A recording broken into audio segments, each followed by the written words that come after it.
வணக்கம். வாழ்க வளமுடன்.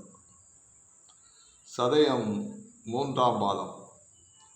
சதயம் 3ஆம் பாதம் கும்பம்சத்திலே இடம்பெற்றிருக்கும்.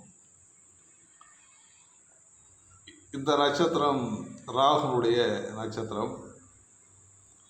இதனுடைய 4 பாதங்களும் கும்பராசியிலே இடம்பெற்றிருக்கும்.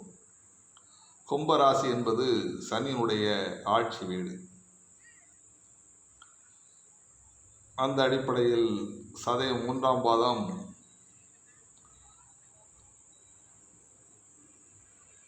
வர்க்கோத்தம நிலையிலே இருக்கும்.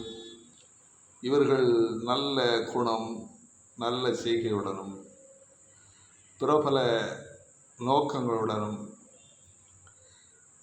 எண்ணின காரியங்களை செய்து முடிப்பவர்களாகவும் முன்கோப குணத்துடனும் இருப்பார்கள் என்று சோதிட நூல்கள் கூறுகின்றன. வாழ்க வளமுடன்.